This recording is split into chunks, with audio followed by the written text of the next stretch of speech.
want to appear with Yasser Louati in a debate. Why not?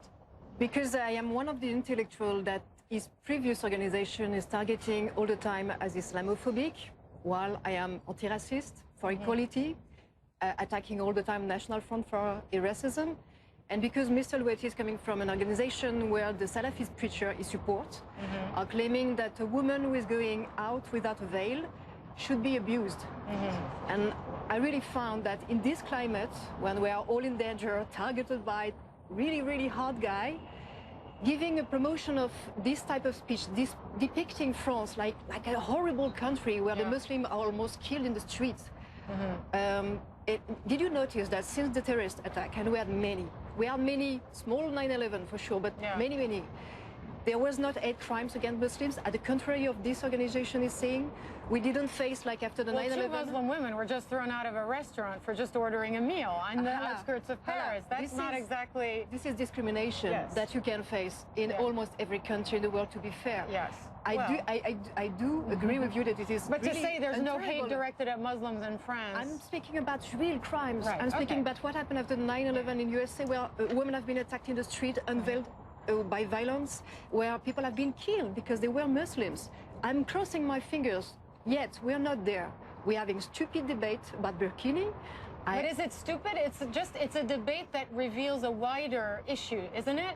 I mean, the reason people are focusing on the burkini isn't because of the piece of cloth. It's because of what the wider national conversation is now between the huge Muslim community in France and the wider citizenry of this country. Can I say that, for example, the fundamentalists who want to wear burkini are not representative of the majority of Muslims in France, who are very secularist, you can see the polls, who also are very worried of this increasing of fundamentalism. And again, myself, I did oppose to this stupid decision of those mayors to ban burkini. So you opposed the ban? Yes, I opposed the ban because the beach is a free place.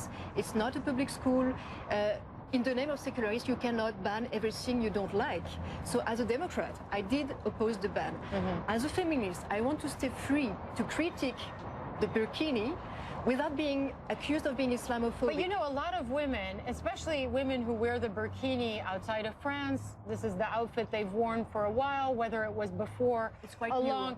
It is new, it's about 10 years old, but there were other ways to cover on the beach, is what I mean, among Muslim women. They would say, I'm not a fundamentalist, I just don't want to wear a bikini. Why is that anybody's problem but mine? This is why does it mean I am a fundamentalist, is what they would ask you. Let me be precise. Being fundamentalist do not mean being terrorist. So I'm not saying at all that women who are wearing burkini are terrorists. This is a stupid comment for a conservative mayor.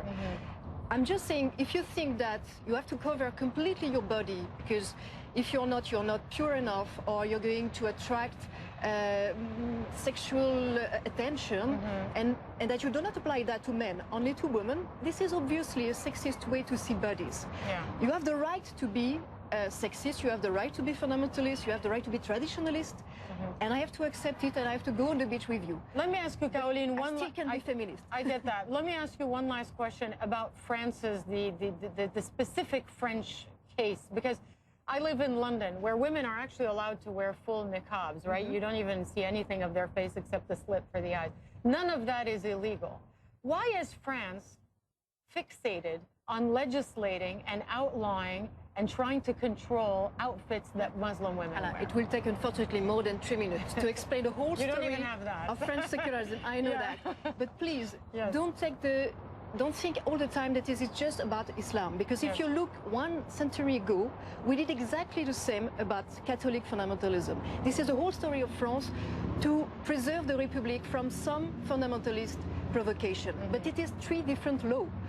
The law about the burkini is not going to stay because it's not secularist, it's against freedom of conscience. The Supreme Court broke it.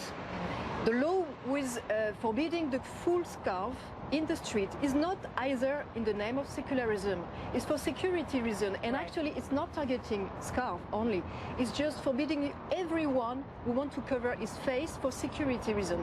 And finally, the law about public schools, this is a law I'm supporting, because this is a public schools, it's a secularist public school where you have to learn equality between men and women and citizenship.